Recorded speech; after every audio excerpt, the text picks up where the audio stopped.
nós estamos chegando no final do nosso estudo sobre a prática da piedade. Hoje será o penúltimo lição. É uma lição muito importante que tem um ênfase em nossas ações em relação às pessoas mais próximas de nós e às pessoas mais distantes, as pessoas que fazem parte da nossa comunidade e sociedade. O que eu estou me referindo são as boas obras.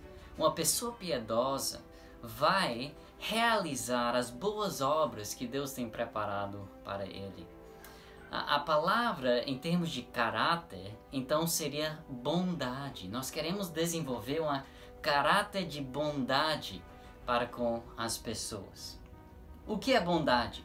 É um desejo ativo de reconhecer e suprir as necessidades dos outros com consideração e amor.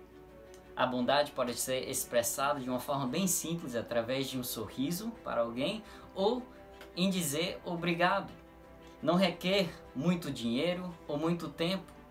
São as coisas pequenas da nossa vida que fazem uma grande diferença. O que é necessário é um interesse sincero para o bem-estar, para a alegria da outra pessoa. O Jerry Bridges diz que sem a graça de Deus na nossa vida, a maioria de nós naturalmente tendemos a nos preocupar com nossas responsabilidades, nossos problemas e nossos planos.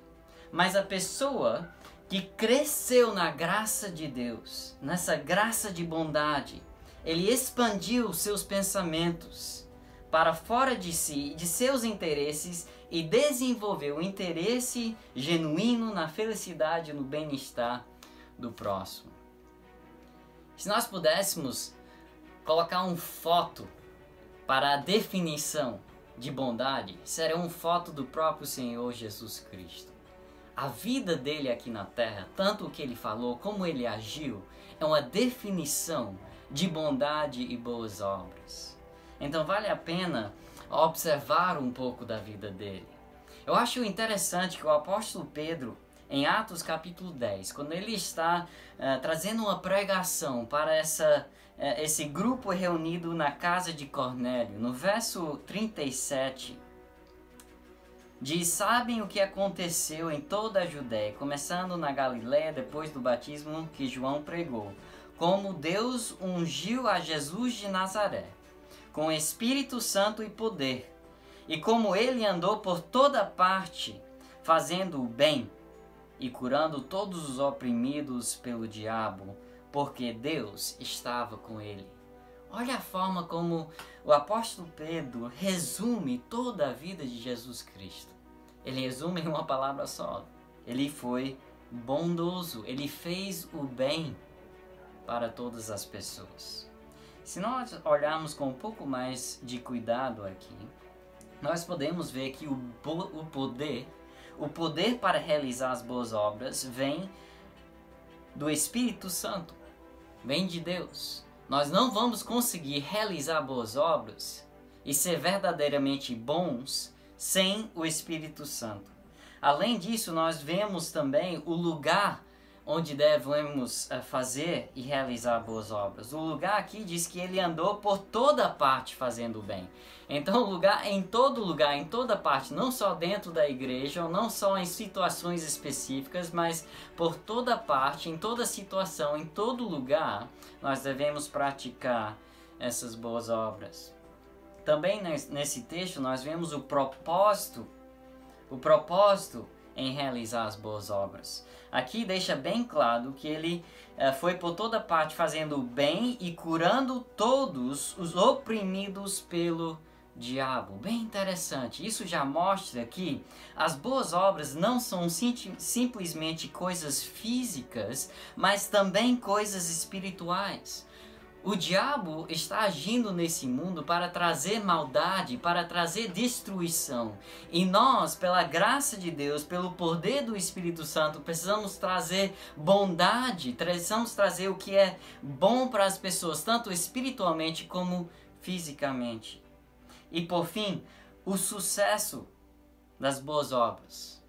O que garante o sucesso? Que nós seremos bem-sucedidos. Diz aqui no final do verso 38, porque Deus estava com ele. A presença de Deus é que garante o sucesso das boas obras. Nós não conseguimos realizar boas obras sem a presença de Deus. Então, nós queremos realizar boas obras, nós queremos ser bondosos. Nós olhamos para a vida de Jesus Cristo, mas nós também precisamos observar o próprio Deus. Tem vários textos na Bíblia que diz a bondade de Deus. A bondade de Deus tem certas consequências, tem certos resultados. Então, o número 2 aqui no papel, nós vamos observar alguns versículos. Primeiramente, Lucas 6. Lucas 6:35, Deus é bondoso com quem? Aqui diz: amem, porém, os seus inimigos, façam-lhes o bem e emprestam a eles sem esperar receber nada de volta. Então a recompensa que terão será grande e vocês serão filhos do Altíssimo, porque Ele, Deus, é bondoso para com os ingratos e maus. Então, Deus é bondoso com quem? Com os ingratos e os maus. Olhando para as nossas vidas, muitas vezes nós temos dificuldade de ser bondoso com pessoas que são ingratos e que são maus. Mas Deus nos dá o exemplo que Ele estende a sua bondade até essas pessoas.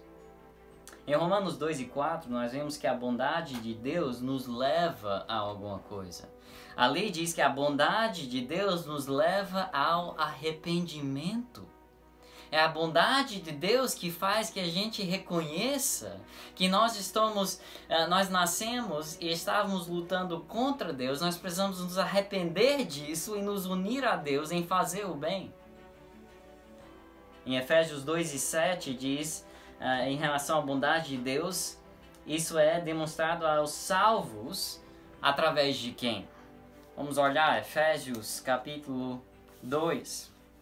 Depois de falar da nossa salvação, diz que Deus nos ressuscitou com Cristo e nos fez assentar nas regiões celestiais em Cristo para mostrar nas eras que hão de vir a incomparável riqueza de sua graça demonstrada em bondade para conosco em Cristo Jesus.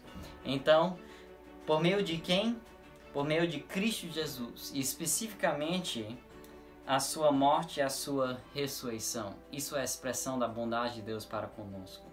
E por fim, Tito 3, versos 1 a 5. Tito 3, versos 1 a 5. Vamos olhar aqui e ver a bondade de Deus e como isso alcança as pessoas e quais tipos de pessoas isso alcança. Diz que no verso 3, houve tempo em que nós também éramos insensatos e desobedientes. Vivíamos enganados e escravizados por toda espécie de paixões e prazeres. Vivíamos na maldade e na inveja, sendo detestáveis e odiando uns aos outros. Mas quando da parte de Deus, nosso Salvador, se manifestaram a bondade e o amor pelos homens, não por causa dos atos de justiça por nós praticados, mas devido à sua misericórdia, Ele nos salvou pelo lavar regenerador e renovador do Espírito Santo. Que maravilha! A bondade de Deus sendo demonstrada para nós que éramos insensatos, desobedientes, escravizados por paixões e prazeres, maldosos, invejosos, detestáveis, odiando uns aos outros. E mesmo assim, Deus estende a sua bondade. Tem uma coisa que fica extremamente clara em relação à bondade de Deus em todos esses textos. É que Ele demonstra essa bondade para todos os homens, para todas as pessoas, especialmente aqueles que não merecem a sua bondade. Bridges coloca assim: Deus é bondoso com todos os homens, os ingratos, os iníquos, os totalmente perdidos e sem esperança, os rebeldes, sem distinção. Nossa inclinação natural é mostrar bondade apenas para aqueles, porque temos alguma afinidade, algum amor natural, como família, amigos. vizinhos agradáveis. Mas Deus mostra bondade até para os ingratos. Temos muito para aprender do exemplo da bondade de Deus. Agora o número 3. Precisamos entender que Deus nos criou em Cristo Jesus para fazer algo conforme Efésios 2 e 10. É um texto bem conhecido, versos 8 e 9 fala da salvação somente pela graça, mediante a fé, não de obras, para ninguém se glorie. Mas o verso 10 diz, porque somos criação de Deus, realizada em Cristo Jesus para fazermos o quê? Fazermos boas obras, as quais Deus preparou antes para nós as praticarmos. Então Deus nos salva com um propósito de fazer, de realizar as boas obras que Ele mesmo preparou para nós antes da nossa salvação. É maravilhoso pensar sobre isso. Todo aspecto da nossa vida deve ser impactado por isso. Em tudo que nós fazemos, nós precisamos estar pensando: o que é que Deus quer que eu faça aqui? Qual é o bem que Deus quer realizar por meio da minha vida nesse momento, nesse dia, no dia a dia? Para a maioria de nós, passamos metade ou mais disso em nossas vidas no trabalho, na nossa vocação. Se nós não estamos encontrando oportunidade de realizarmos as boas obras no ambiente do nosso trabalho, estamos desperdiçando metade de nossas vidas em relação ao cumprimento das boas obras que Deus tem preparado para nós aqui na Terra. Pense sobre isso. Mais da metade da nossa vida está em relacionamento diretamente com a nossa vocação. Então a nossa vocação deve ser talvez o ambiente mais comum em que nós devemos estar realizando as boas obras que Deus tem preparado. Nós precisamos estar atentos para fazer o que Deus quer para o bem do próximo, especialmente no contexto do nosso trabalho, mas não somente no trabalho.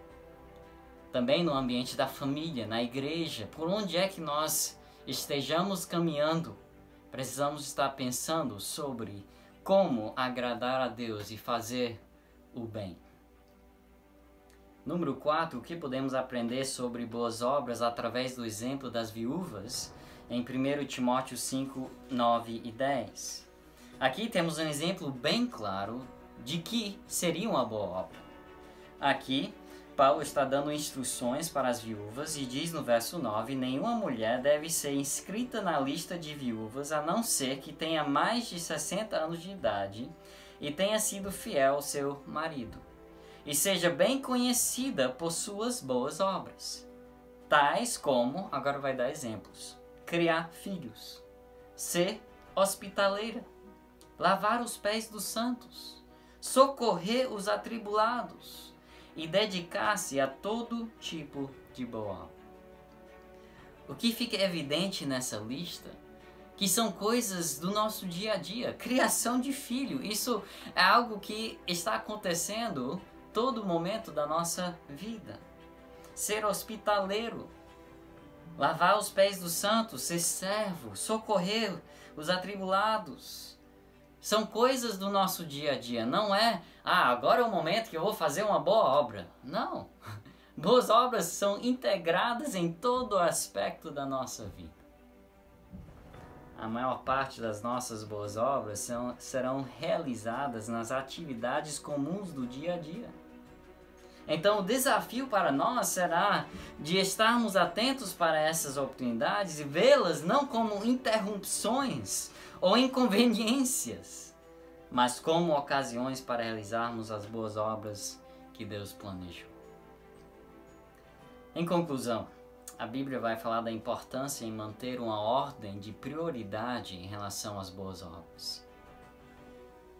Em primeiro lugar, essas boas obras devem acontecer em casa, com a nossa família espiritual e física. A prioridade precisa estar em casa, em nossa família física e em casa, na igreja, em nossa família espiritual. Gálatas 6 e 10 deixa bem claro que, portanto, enquanto temos oportunidade, façamos o bem a todos, especialmente aos da família da fé. Isso seria a nossa casa e família espiritual.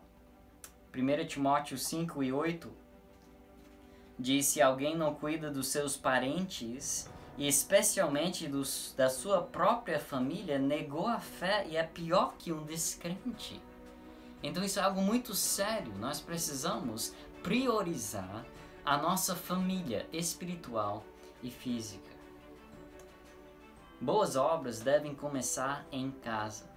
Se estamos fazendo boas ações pelos outros enquanto negligenciemos as necessidades do nosso cônjuge, dos nossos pais ou dos nossos filhos, não estamos praticando a graça da bondade. Uma exortação forte que Bridges nos dá. Eu não sei porquê, mas por algum motivo nós sentimos mais espirituais lavando a louça na igreja depois de um evento especial do que lavando a louça depois da refeição do almoço dentro de casa. Mas isso não é certo, não deve ser assim. As duas atividades são igualmente espirituais se nós estamos fazendo com o coração certo. Nós devemos estar dispostos a realizar essas boas obras dentro de casa, com os nossos próprios pais, nossas próprias famílias. Mesmo que isso normalmente parece ser o contexto mais difícil para fazer isso. Mas deve começar ali, deve começar em casa, deve começar na igreja. E depois expandir, em segundo lugar, para fora da casa, com todas as pessoas. Mais uma vez, Gálatas 6, 9 e 10, mesmo que enfatiza, dizendo especialmente as das famílias da fé, diz que precisamos fazer o bem a todos. Mas o versículo anterior, no verso 9, diz: não nos cansemos de fazer o bem, pois no tempo próprio colheremos se não desanimamos. Ok? Então a verdadeira bondade não é apenas sacrificial, negar a mim mesmo para ajudar o próximo, mas também é incansável. Nós não devemos ficar cansados de fazer o bem para as outras pessoas, mesmo se eles são ingratos. As oportunidades são literalmente ilimitadas. Se nós olharmos ao nosso redor, tem oportunidades de todo lugar, com todas as pessoas que precisam de ajuda, que nós podemos dar um auxílio, que nós podemos fazer o bem para eles. Então será necessário muita oração, será necessário dependência no Espírito Santo para saber como ajudar as pessoas. Precisamos nos proteger contra sermos impulsivos e superficiais em nossas respostas às necessidades dos outros. A verdadeira expressão de bondade é informada. Nós levamos o tempo para ver qual é a realidade, qual é a situação, nos informar. Além disso, de ser consciente do que de como isso vai ajudar aquela pessoa, de como vai ser de benefício no curto e no longo prazo, e calculado. Se eu fizer esse investimento, como é que isso vai ser uma ajuda? Às vezes, se nós não tomamos cuidado, nós ajudamos alguém, mas nessa ajuda nós realmente estamos prejudicando aquela pessoa. Estamos ajudando uma pessoa a continuar talvez a ser preguiçoso, ou a continuar a não tomar atitude, não tomar decisões. A gente faz tudo por eles. Isso não é ser bom com essa pessoa. Nós precisamos ser informados, nós precisamos ser conscientes e calculados. E aí, através da oração, o poder do Espírito Santo, nós podemos oferecer verdadeira ajuda, tanto fisicamente como espiritualmente, para as pessoas. Que Deus nos capacita para realizar as boas obras que Ele tem preparado para nós. Amém.